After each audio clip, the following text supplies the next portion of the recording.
नमस्कार, आप देख रहे हैं दृष्टि न्यूज। तमाम खबरों के लिए चैनल को लाइक, शेयर और सब्सक्राइब जरूर करें। विदिशा के अटल बिहारी वाजपेयी उद्यान में भाजपा के पदाधिकारी और कार्यकर्ता पहुंचे, जहां उन्होंने अटल जी की प्रतिमा पर माल्यार्पण करके श्रद्धा सुमन अर्पित करके उन्हें याद किया।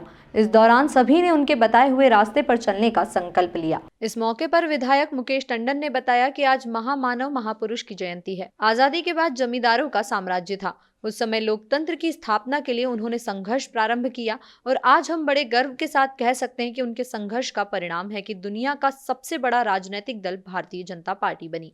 आज भारतीय जनता पार्टी इस मुकाम पर है तो उसमें अटल बिहारी वाजपेयी की बहुत बड़ी भूमिका है। हम सब बड़े सौभाग्यशाली हैं कि भारत देश के एकमात्र ऐसे नेता हैं जो पूरी दुनिया में आजाद शत्रु के नाम से जाने जाते हैं। उनका कोई भी शत्रु नहीं है।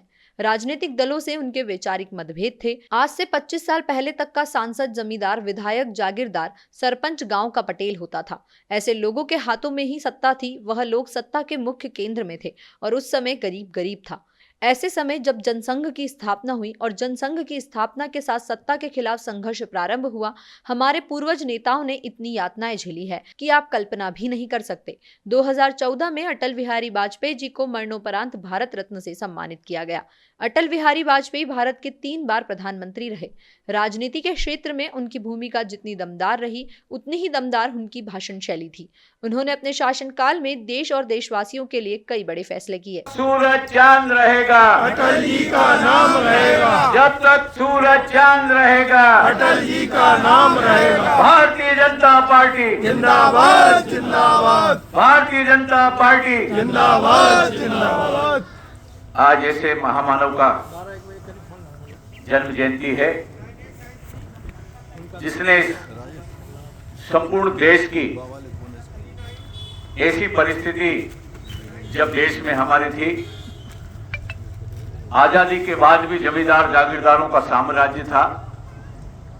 उस समय लोकतंत्र की स्थापना के लिए उन्होंने संघर्ष प्रारंभ किया और आज हम बड़े गर्व के साथ ये कह सकते हैं उस संघर्ष का ही परिणाम है कि दुनिया का सबसे बड़ा राजनीतिक दल भारतीय जनता पार्टी आज बना। तो श्रद्धेय अटल बिहारी वाजपेयी जी की बहुत बड़ी भूमिका थी। आज के उनके जन्म जयंती के अवसर पर हमारे इस गरिमामय कार्यक्रम में उपस्थित मंडल के अध्यक्ष भाई सुरेंद्र चौहान जी, पार्टी के वरिष्ठ नेता आदरणीय श्याम सुंदर शर्मा जी, आदरणीय कैलाश जी, आदरणीय राकेश जी, आदरणीय मंजरी बहन, मंडल के अध्यक्ष भाई दिनेश जी, भाई हिंदुस्तान के सर्वाधिक मंडल के लोकप्रिय अध्यक्ष भाई रामेश्वर जी, भाई प्रशांत जी, आदरणीय कक्का, आदरणीय नगर पालिका के उपाध्यक्ष जी, रमन चाचा जी, बलवीर, वो सामंती प्रवृत्ति के थे।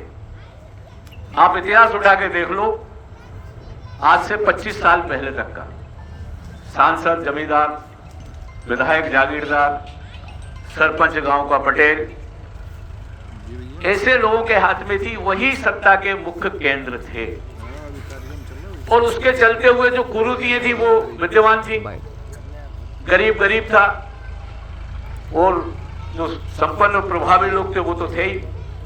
ऐसे समय जब भारतीय जनता जनसंघ की स्थापना हुई और जनसंघ की स्थापना के बाद जब सत्ता के खिलाफ संघर्ष प्रारंभ हुआ तो इतनी यातनाएं हमारे पूर्वज नेताओं ने झेली है कि आप कल्पना नहीं कर सकते। आप इसकी कल्पना इस बात से कर सकते हैं कि अगर गांव का कोई जमींदार जागीरदार है, उसके खिलाफ अगर कोई सबसे कमजोर तबके का व्यक्ति, चाहे वो सामाजिक दृष्टिकोण से हो, चाहे आर्थिक रूप से हो, जब उसके खिलाफ संघर्ष का बिगुल अगर वो बजाता है तो जमींदार और जागीरदार की क्या भूमिका रहती है उसके प्रति अपन समझ सकते हैं। आज भी कई जगह वो विद्यमान है कि जो प्रभावशाली लोग हैं वो कमजोर तबके के साथ इसी प्रकार का व्यवहार करते हैं। ऐसे समय में अटल जी ने संघर्ष प्रारंभ किया और ये हम सब सौभाग्यशाली हैं कि भारत देश के एकमात्र ऐसे नेता हैं जो संपूर्ण दुनिया में आजाद शत्रु के नाम से जाने जाते हैं, जिनका कोई शत्रु ही नहीं।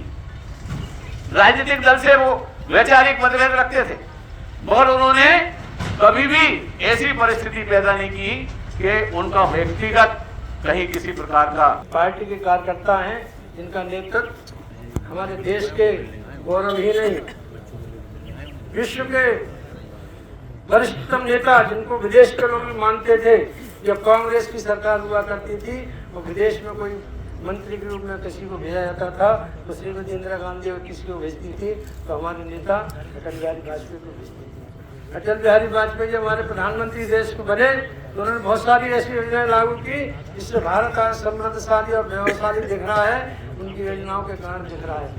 किसान क्रेडिट की बात करें तो हमारे अटल बिहारी वाजपेयी ने लागू की थी। चहुमुखी चतुर्मुखी सड़क योजना की बात करें तो हमारे देश के तत्कालीन प्रधानमंत्री माननीय अटल बिहारी वाजपेयी ने बात की थी।